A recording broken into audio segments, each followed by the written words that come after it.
Hello students, स्वागत है आप सभी का एक बार फिर से आपके अपने YouTube channel success with MBS classes में। स्टूडेंट 10th क्लास के मैथमेटिक्स में अपना चल रहा था बेटा 9th चैप्टर यानी एप्लीकेशंस ऑफ ट्रिग्नोमेट्री, जिसके अंदर अपने पहले 6 सम कंप्लीट हो चुके थे इससे पहले वाले लेक्चर तक। जो बच्चे आज के सेशन में नए हैं सबसे पहले वो चैनल को सब्सक्राइब कर लें, बेल आइकन का बटन जरूर प्रेस करें बेटा, और ये लेक्चर भी देखें और इससे पहले वाला लेक्चर्स भी जितने भी मैंने दिए हैं आपको प्रोवाइड करवाए हैं वो सारे के सारे जरूर देखें बेटा, ताकि आपको 10th क्लास के मैथमेटिक्स में किसी भी प्रकार की कोई दिक्कत ना रहे। स्टूडेंट्स वीडियो को लास्ट तक जरूर देखा करो, और अगर बाय द वे किसी भी प्रकार की आपको कोई दिक्कत लगती है तो जो मेरा नंबर आपको स्क्रीन पर दिखाई दे रहा है उस नंबर पर अपनी प्रॉब्लम व्हाट्सएप कर देना बेटा। जब भी देखूंगा सॉल्व करके आपके पास भेज दूंगा। तो स्टूडेंट्स अपना 7th जो सम है उसकी स्टेटमेंट आपकी स्क्रीन पर ये रही।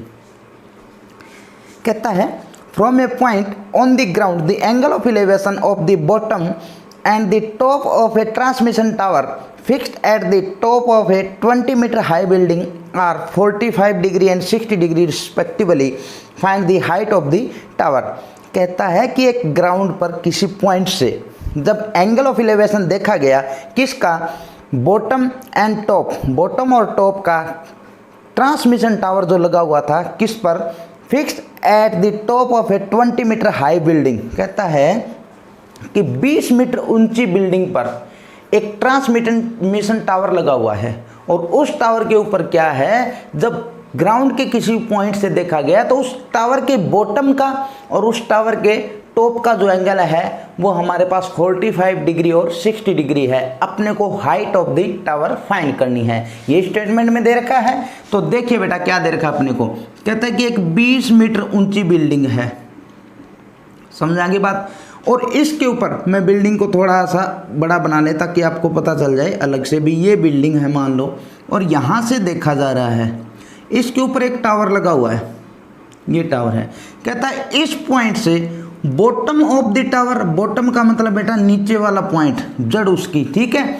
बॉटम को भी देखा गया और दूसरी बात किसको देखा गया बेटा अपने पास, टावर के टॉप को भी। तो जो एंगल बना है ग्राउंड के साथ वो ये तो बना था 45 डिग्री, और ये बड़े वाला जो एंगल है वो बना अपने पास 60 डिग्री। ये इतना ही 60 डिग्री नहीं है बेटा, ये पूरा 60 डिग्री है। बात समझ में आ गई।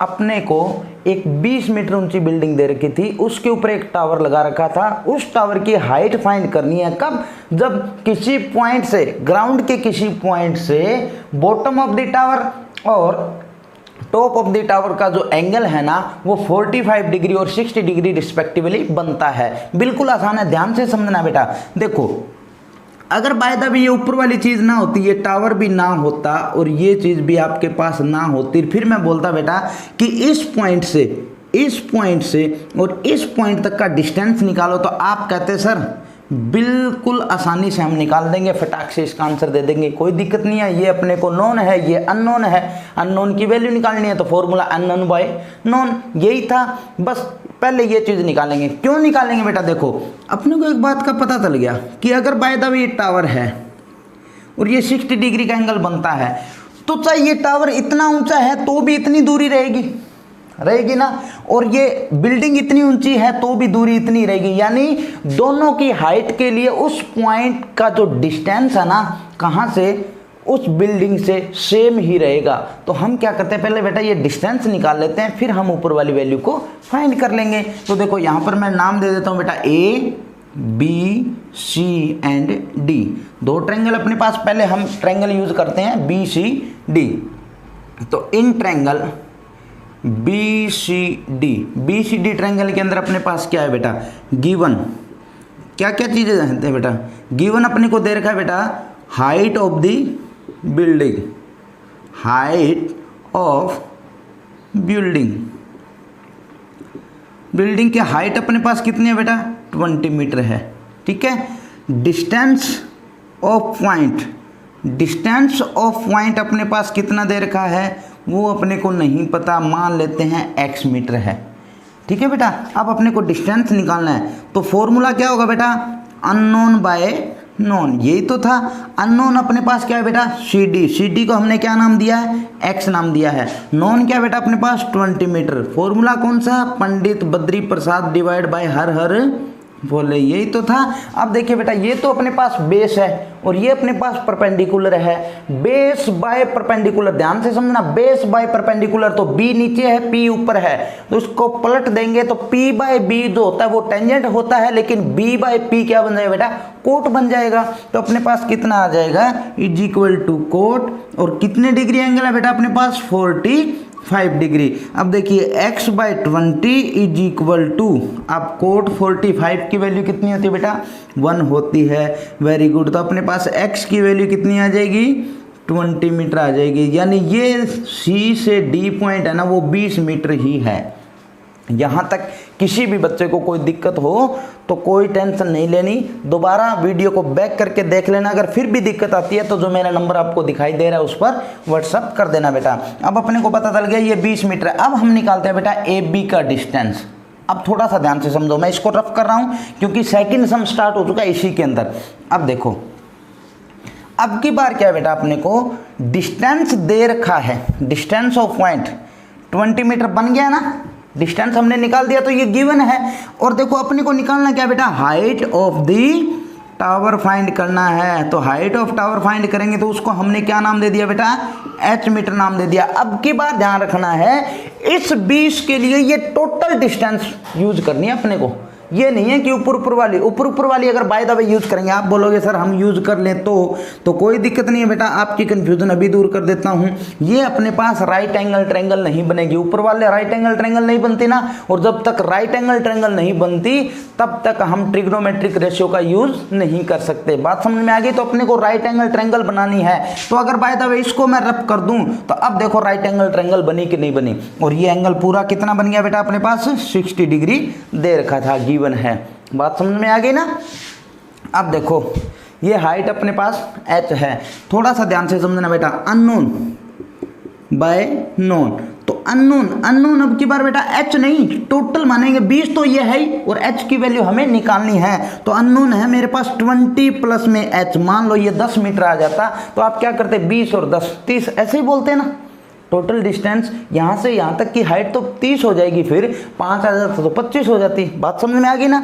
डिवाइड बाय नोन क्या बेटा अपने पास 20। तो देखो अब की बार क्या बन गया बेटा, perpendicular by base, perpendicular by base, और परपेंडिकुलर बाय बेस वो क्या होता है बेटा अपने पास, टेंजेंट होता है। तो अपने पास आ जाएगा यहाँ पर टेंजेंट, और कितने डिग्री, 60 डिग्री। ध्यान से समझना हर एक पार्ट को, 20 प्लस में h divide by 20 is equal to tangent 60 की वैल्यू कितनी होती है बेटा, √3। टेंजेंट 60 की वैल्यू कितनी होती है, √3। ये 20 इधर डिवाइड में है, उधर जाके मल्टीप्लाई में। तो देखो अपने पास क्या बन जाए बेटा, 20 प्लस में h इज इक्वल टू 20√3। मेरे को चाहिए सिर्फ हाइट, तो ये 20 इधर प्लस में, उधर जाके माइनस में। तो अपने पास क्या आ जाएगा बेटा, h is equal to 20√3 minus में 20, और h is equal to 20 common निकाल लिया हमने, अपने पास आंसर आ गया बेटा √3 माइनस में 1, और साथ में लगा दिया मीटर। बताओ कितना आसान सम है ना, आसान, कोई दिक्कत नहीं है, बिल्कुल सिंपल तरीके से कर लिया हमने इसको। बेटा मेन बात यह कि जब तक बेसिक कंसेप्ट आपको नहीं आता ना, तब तक हर एक सम आपके लिए मुश्किल है, लेकिन जब आपको बेसिक कंसेप्ट और उसका जो मेथड है ना वो समझ में आ गया तो कोई दिक्कत नहीं आएगी। और मैं गारंटी लेता हूँ बेटा कि आपके 100 में से 100 मार्क्स आएंगे अगर आपने ध्यान से समझा, हर एक पार्ट को ध्यान से, हर एक बात को सुना तो। और वीडियो को लास्ट तक देखना, और जितनी ज़्यादा हो सके मेहनत करना, प्रैक्टिस करना, ठीक है बेटा। नेक्स्ट सम की स्टेटमेंट को आप मन ही मन पढ़िए। मैथमेटिक्स रफ नोटबुक और पेन अपना पास में लेके बैठा करो बेटा, ताकि कोई भी इंपॉर्टेंट फैक्ट है तो वो साथ के साथ लिख लो। तो नेक्स्ट सम की स्टेटमेंट जो आपकी स्क्रीन पर ये रही, क्या दे रखा बेटा, a statue 1.6 metre tall stand on the top of a pedestal. एक स्टैचू दे रखा है अपने को, एक मूर्ति दे रखी है, मान लो वो 1.6 मीटर ऊंची है। कहाँ पर है, एक पेडेस्टल पर है, यानी एक पिलर बना रखा, मान लो उसके ऊपर है। From A point on the ground the angle of elevation of the top of the statue is 60 degree and from the same point the angle of elevation of the top of the pedestal is 45 degree. Find the height of the pedestal. Same ऐसा का ऐसे समय जैसे अभी हमने किया है। देखिए बेटा क्या दे रखा है, कहता है कि एक हमारे पास पेडेस्टल है, मान लिया ये पेडेस्टल है, इसके ऊपर एक स्टैचू लगा रखा है और उसकी हाइट है 1.6 मीटर। ध्यान से समझना है। और कहता है कि एक पॉइंट यहाँ पर था, इस पॉइंट से जब मैंने इसके टॉप को और बॉटम को दोनों को देखा, बॉटम को भी देखा टॉप को भी देखा, तो मेरे पास जो एंगल है ना वो यहाँ पर एक बार तो बना 45 और एक बार बना 60 डिग्री। सेम है बेटा पहले वाले जैसा ही। बस इतनी बात थी कि उस सम के अंदर, पहले वाले सम के अंदर ये हाइट दी हुई थी, ये निकालनी थी। अब की बार ये हाइट दी हुई है, ये निकालनी है आसान। ध्यान से समझना है। अब देखो इसको नाम दे दिया बेटा A, B, C और D। इसलिए यही वाला है ना, find the height of the pedestal. तो ये पेडेस्टल है तो इसको मैं H मान लेता हूँ। तो बेटा देखो अब थोड़ा सा ध्यान से समझना है। अगर बाय द वे बड़े वाली ट्रायंगल को मैं रब कर दूं तो जो CD है ना वो भी अननोन है और BC है वो भी अननोन है। तो यहाँ पर आपको क्या करना है, दोनों में से एक को नोन मानना पड़ेगा। ठीक है, दोनों में से एक चीज मान के चलोगे भी ये तो हमारे पास है, दूसरे को हम वैल्यू निकाल देते हैं। ठीक है बेटा, ये ऐसा करना होगा आपको, बिल्कुल आसान है, थोड़ा सा समझना है। दूसरी ट्रायंगल लेते हैं अपन BCD। In triangle BCD triangle के अंदर कुछ भी गिवन नहीं है तो हम मान के चलते हैं जो अपने पास है BC = H है और CD = मैंने नाम दे दिया बेटा X। ध्यान से समझना। अब देखो अननोन इसको मान लिया मैंने, नोन इसको मान लिया, तो unknown by known is equal to, ध्यान से समझो बेटा, परपेंडिकुलर बाय बेस। फॉर्मूला वो पंडित बद्री प्रसाद डिवाइड बाय हर बोले P/B। क्या, परपेंडिकुलर बाय बेस। और परपेंडिकुलर बाय बेस क्या होता है बेटा, टेंजेंट। और कितने डिग्री, 45 डिग्री। तो अपने पास आ जाएगा बेटा टेंजेंट 45 डिग्री। अब देखो H divide by X is equal to tangent 45 और टेंजेंट 45 की वैल्यू कितनी होती है, 1 होती है। तो यहाँ से अपने पास आ जाए बेटा H is equal to X। ये वैल्यू आपको आगे जाके यूज करनी है। अब कई बच्चे ऐसे सोच रहे हैं सर कि आपने तो कर दिया परपेंडिकुलर बाय बेस, हम अगर ऐसे कर देते तो बेस बाय परपेंडिकुलर फिर भी गलत नहीं था, क्योंकि B बाय P करते तो आपके पास क्या बनता बेटा, बेस बाय परपेंडिकुलर यानी कोट, यही बनता। और कोट 45 की वैल्यू कितनी होती है, 1 ही तो होती है। तो आंसर आपके पास H = X ही आता वापिस। ठीक है, अब हम क्या करते हैं बेटा, इस टोटल हाइट को लेके चलते हैं और इसका हम यूज कर लेंगे, मान लेंगे ये नोन है और ये सारा ही अननोन है, बस ये लेके चलो। अब इन ट्रायंगल कौन सी बेटा, ACD बड़े वाले ट्रायंगल की बात हो गई। तो देखो अननोन तो अपने पास है बेटा 1.6 प्लस में H, इसको अननोन माना है, डिवाइड बाय ये नोन है मेरे पास, इसको X। तो ये परपेंडिकुलर और ये बेस, परपेंडिकुलर बाय बेस अभी हमने किया, टेंजेंट होता है कितने डिग्री, 60 डिग्री। तो यहाँ पर लिख लिया बेटा हमने टेंजेंट 60 डिग्री। ध्यान से समझना बेटा हर एक पार्ट को। अब देखो 1.6 प्लस में H is equal to tangent 60 की वैल्यू कितनी होती है, अभी हमने किया √3 होती है, और ये X डिवाइड में था, उधर जाके मल्टीप्लाई में। अब देखो बेटा थोड़ा सा ध्यान से, अभी हमने देखा कि H है ना वो X के इक्वल है, यानी जहां पर मेरे को H दिखता है वहां पर मैं X लिख सकता हूं और X दिखता है वहां पर H लिख सकता हूं। तो मेरे को चाहिए क्या, मेरे को चाहिए पेडेस्टल की हाइट, ये H चाहिए ना। तो जहां पर X दिखता है ना वहां पर H पुट कर देंगे। तो इस जगह मैं क्या पुट कर देता हूं बेटा, H पुट कर देता हूं। अब H एक साइड, विदाउट H एक साइड, सिंपल हो जाएगा। तो देखो इस H को उधर ले जाते हैं तो अपने पास क्या बन जाए बेटा, √3H माइनस में H इज इक्वल टू, ये अपने पास 1.6 इधर ही रह गया। अब देखो दोनों में से कॉमन क्या आ गया बेटा, अपने पास H यहाँ पर रह गया, √3 - 1 इज इक्वल टू 1.6 और H is equal to 1.6 divide by √3 - 1।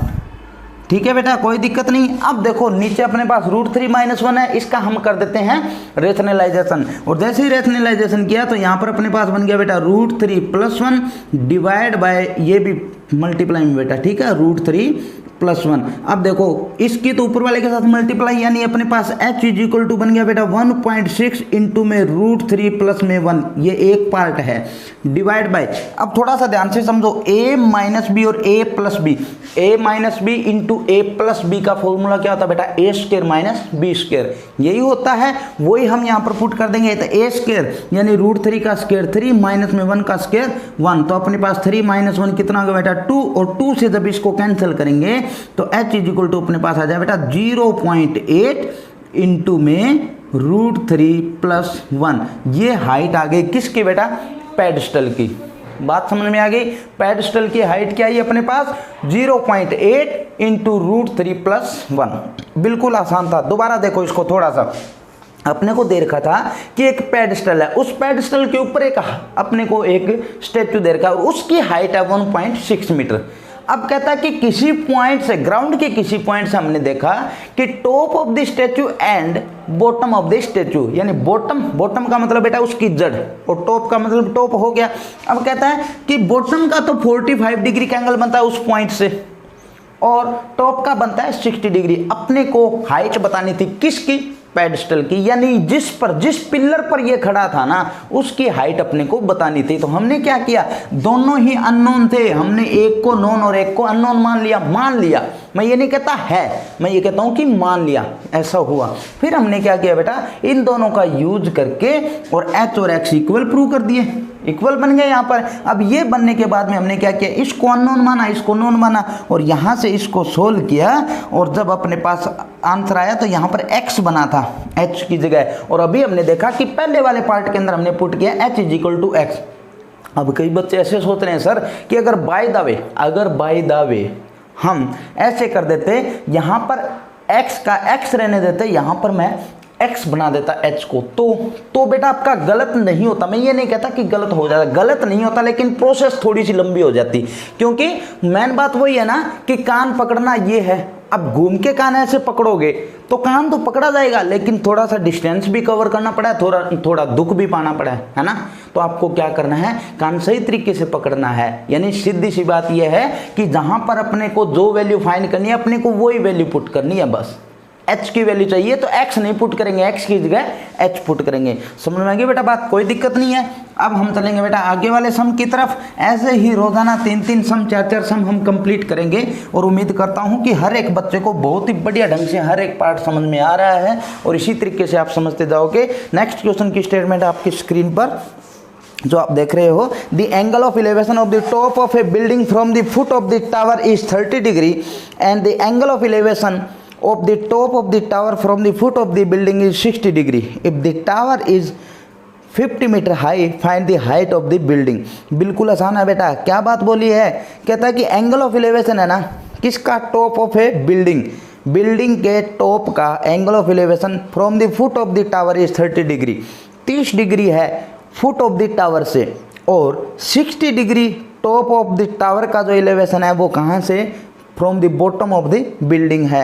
और हाइट दे रखी है टावर की अपने को 50 मीटर। देखो दो चीज़ें दे रखी है, एक तो अपने को बिल्डिंग दे रखी है कोई, और एक मेरे को दे रखा है टावर।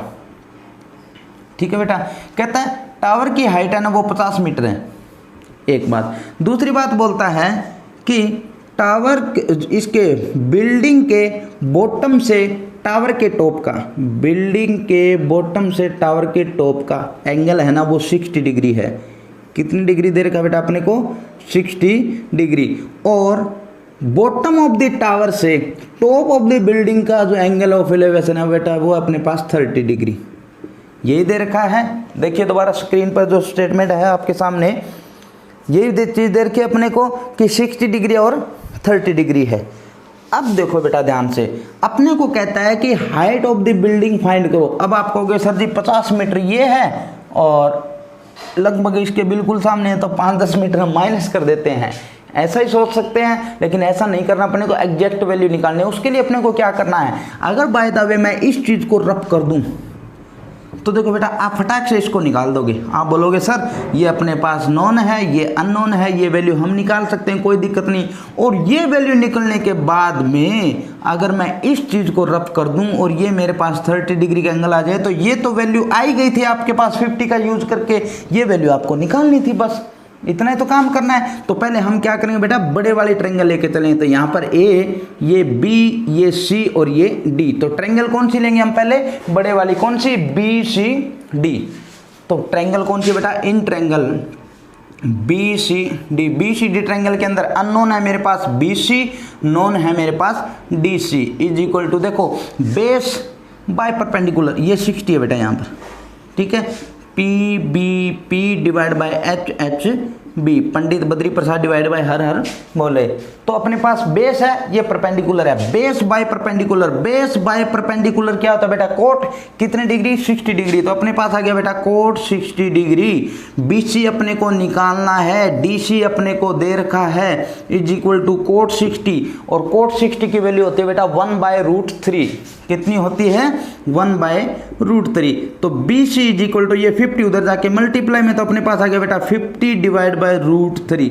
मैं ना इसको इतना ही छोड़ रहा हूँ, इतना ही छोड़ देंगे हम। आप ये भी कर सकते हो √3 से मल्टीप्लाई, √3 से डिवाइड, लेकिन अपने को वैल्यू निकालनी किसकी है, ए बी की। अगर इसमें डिवाइड में √3 आता ना तो हम उसको आगे सोल्व करते हैं। इसको इतना छोड़ दो, कोई दिक्कत नहीं है, ये इतना सही है आपका। अब हम ट्रायंगल लेके चलते हैं बेटा। ये ट्रायंगल अपने पास, ये वैल्यू कितनी आ गई बेटा, 50 डिवाइड बाय √3। अब ट्रायंगल कौन सी, अब ट्रायंगल है जो हमारे पास ए बी और सी। In triangle A B and C, तो ए बी तो अपने को निकालना है, ठीक है जी। बी सी अपने को दे रखा है, कितना बेटा, वो हमारे पास है 50√3। देखो बेटा परपेंडिकुलर बाय बेस, क्या दे रखा अपने को, परपेंडिकुलर बाय बेस। और परपेंडिकुलर बाय बेस क्या होता है हमारे पास, टेंजेंट। कितने डिग्री है बेटा, 30 डिग्री। देखो 60 का काम खत्म हो गया, अब अपने पास क्या रह गया, 30 डिग्री। तो अपने पास आ गया बेटा टेंजेंट 30 डिग्री। और टेंजेंट 30 डिग्री की वैल्यू कितनी होती है बेटा, 1/√3। कितनी होती है, 1/√3। ओह, ये 50/√3 थी यहाँ पर, 50/√3। अब देखो इसके नीचे, यहाँ से अपने पास क्या हो गया बेटा, ए बी, और ये √3 तो ऊपर चला जाएगा, 50 नीचे रह जाएगा, 50 नीचे, √3 आ गया बेटा ऊपर, इज इक्वल टू टेंजेंट 30 की वैल्यू कितनी होती है, 1/√3। अब देखो बेटा ये √3 ऊपर है तो इधर जाके डिवाइड में, 50 उधर जाके मल्टीप्लाई में, तो यहाँ पर तो बन गया बेटा अपने पास 50, और यहाँ पर अपने पास आ जाएगा √3। अब देखो अपने पास क्या बन गया बेटा, A B is equal to 50 divide by √3, और √3 की मल्टीप्लाई कितनी होगी बेटा, 3, 50/3। और इसको सोल्व करोगे तो आपके पास कितना बन जाए बेटा, 16 सही 2/3 मीटर। ये इसकी हाइट आ गई, किसकी, हाइट ऑफ द बिल्डिंग। ठीक है बेटा, तो आज अपने 3 सम कंप्लीट होते हैं। उम्मीद करता हूँ बहुत अच्छे ढंग से आपको समझ में आए हैं। इसी तरीके से हम पर डे आपके लिए लेक्चर लेके आते रहेंगे। बीच में थोड़ी दिक्कत होने के कारण मैं रोज़ाना क्लास नहीं ले पाया था, लेकिन अब आपको रोज़ाना क्लास मिलेगी। तो कल मिलेंगे बेटा नए लेक्चर में, तब तक आप सभी स्टूडेंट्स का थैंक